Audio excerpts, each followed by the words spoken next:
இயேசு கிறிஸ்துவின் இனிதான நாமத்தில் இன்றைய ஆவிக்குரிய சிந்தனைக்கு உங்களை அன்புடன் வரவேற்கின்றோம். இப்போதும் ஒரு பாடலுக்கு பின்பு உங்கள் சிந்தையை தெளிவிக்கும் ஆவிக்குரிய செய்தியை கேட்கலாம்.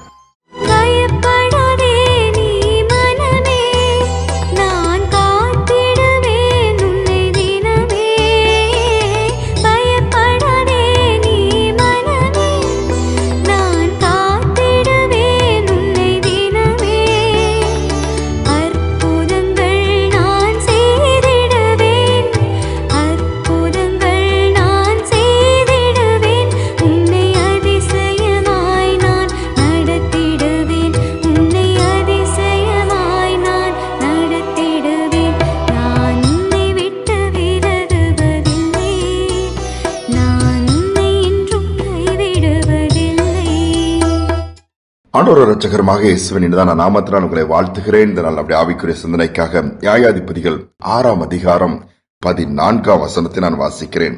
அப்பொழுது கர்த்தர் கிதியோனை நோக்கி பார்த்து, உனக்கு இருக்கிற இந்த பலத்தோடு போ, நீ இஸ்ரவேலை மீதியானின் கைகளுக்கு நீங்களாக்கி ரட்சிப்பாய், உன்னை அனுப்புகிறவர் நான் அல்லவா என்றார். இஸ்ரவேல் ஜனங்கள் மீதியானருக்கு அடிமைப்பட்டு கிடந்த ஒரு காலம் அது. 7 ஆண்டுகள். மீண்டும் தேவன் அவர்களை விடுவிக்க விரும்பினார். ஆனால் அதற்காக ஒரு மனிதனை எழுப்ப வேண்டுமே. அப்போ ஆண்டவருடைய பார்வை கிதியோன் என்கிற வாலிபன் மேல் விழுகிறது. அவனை சந்திக்கிறார். சந்திக்கும் பொழுதுதான் இந்த காரியங்கள் எல்லாம் பேசப்படுகிறது. இப்பப்பா நீ உன்னோடு நான் இருப்பேன் அப்படிலாம் சொல்லும் போது அவன் சொல்லுகிறான், உன்னோடு கூட இருக்கிறேன், விதமெல்லாம் நடத்துவேன்னு சொல்லும் பொழுது, நீர் எங்களோடு கூட இருந்தா ஏன் இவைகள் எல்லாம் சம்பவிக்கிறது? நாங்கள் 7 ஆண்டுகள் அடிமைப்பட்டிருக்கிறோம். நாங்கள் படுகிற பாடுகள் யாருக்கு தெரியும்? வேதனை யாருக்கு தெரியும்? ஒவ்வொரு நாளும் செத்து செத்து பிழைத்திருக்கிறோம் சொன்ன வார்த்தையின் போலதான் அவனுடைய நிலைமை இருந்தது. மீதியார் எல்லாவற்றையும் வாரிக்கொண்டு போய்விடுகிறார்கள். முற்பிதாக்கள் நிறைய காரியங்களை உண்மை குறித்த ஆண்டவரை சொல்லி இருக்கிறாங்க. நீங்க எவ்வளவோ அற்புதமா நடத்திருக்கீங்க, செங்கடலை பிளந்திருக்கிறீங்க, இஸ்ரேல் ஜனங்களை அற்புதமா நடத்தி பார்வோன் சேனைகளை முறியடித்திருக்கீங்க, நிறைய சொல்லும் போது எங்களோடு கூட நீங்க இருந்தீங்கன்னா இவைகள் ஏன் சம்பவிக்கிறது என்று ஒரு கேள்வியை கேட்கிறார். ஆண்டவர் பேசுகிறார். பேசி திருப்பி அவனை நோக்கி பார்த்ததான் சொல்லுகிறார், நீ இருக்கிற இந்த பலத்தோடு போ, சூழ்நிலையை பார்க்காத. இன்னைக்கு இருக்கு இந்த சூழ்நிலையை பார்த்தா உங்களால் முடியாதுதான்.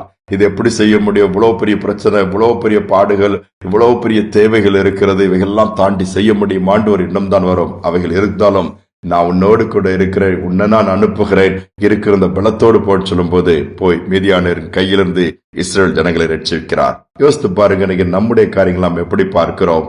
சூழ்நிலை பார்க்கிறோம் அல்லவா? இது இருந்தால்தான் இதை செய்ய முடியும், அவைகள் என்னிடத்தில் இல்லை, எப்படி இதை செய்ய முடியும் என்று சொல்லி கேட்போம். ஒருவேளை வேலை தேடுகிற பிள்ளைகள் அந்த அளவு குவாலிபிகேஷன் மார்க் இருந்தா எனக்கு வேலை கிடைச்சிருக்குமென்னு சொல்லி அந்த குறைவே தான் பார்ப்போம்.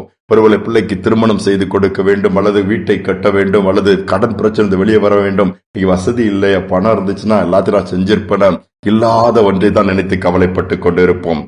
கொஞ்சம் தான் இருக்குது, இது எப்படி முடியும்? கொஞ்சம் தான் இருக்குது, இத்தனை பேருக்கு இது போதாதே. நம்முடைய பார்வைகள், நம்முடைய எண்ணங்கள் எல்லாம் இப்படிதான் இருக்கும். ஆனால் ஆண்டவர் அப்படி அதை பார்ப்பதே இல்லை. நான் உன்னோடு கூட இருக்கிறேன் சொல்லி பார். நான் உன்னோடு கூட இருக்கிறேன் என்று சொன்னால், அல்லது நான் உன்னோடு கூட இருந்தால் இவைகள் எல்லாவற்றையும் தாண்டி எல்லாவற்றையும் செய்ய முடியும், நடத்துவேன் என்கிற அந்த நம்பிக்கை தான் ஆண்டவர் கொடுக்க விரும்புகிறார். இருக்கிற இந்த பலம் போதும், உனக்கு இருக்கிற இந்த பலன் போதும், நீ நினைத்ததை காட்டிலும் பெரிய காரியங்களை செய்ய முடியும் என்று ஆண்டவர் கிதியோனோடு பேசுகிறார். கீழ்ப்படுகிறார். பலத்த காரியம் நடைபெறுகிறது. ஒரு அருமையான வாலிபனை நான் சந்தித்தேன். அவன் சொன்ன காரியம் எனக்கு மிகுந்த ஆச்சரியமாக இருந்தது. அவன் வேலை செய்து கொண்டதான், மனைவி, 3 பிள்ளைகள், குடும்பம் நன்றாக போயிட்டு போகும்போது திடீர்னு ஆண்டவர் அழைக்கிறார். நான் காண்பிக்கிற ஒரு குறிப்பிட்ட அந்த கிராமத்திற்கு போ. இந்த கிராமத்தை பார்த்தோ அந்த பகுதியை பார்த்து பழக்கமே கிடையாது, போயும் வந்ததும் கிடையாது. நான் அங்கே நடத்துவேன், என்னுடைய ஊழியத்தை நீ அங்கு செய்ய வேண்டும்.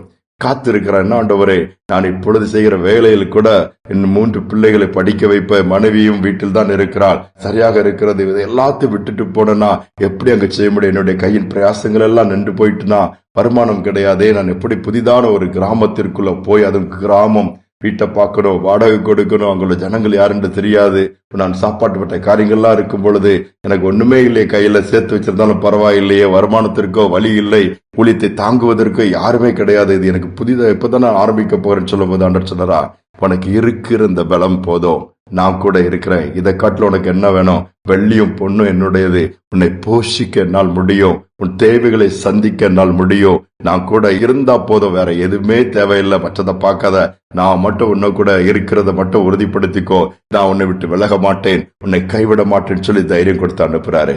முன்பு தெரியாத கிராமத்திற்கு போகிறார். கர்த்தரங்க வழிவாசல்களை திறக்கிறார், ஆச்சரியமாய் நடத்துகிறார். குறிப்பிட்ட ஒரு குடும்பத்தை சந்திக்கும் போதே ஆண்டவர் எல்லாவித காரியங்களுக்கும் அவர்களோடு பேசி செய்ய வைக்கிறார். யோசித்து பாருங்கள்.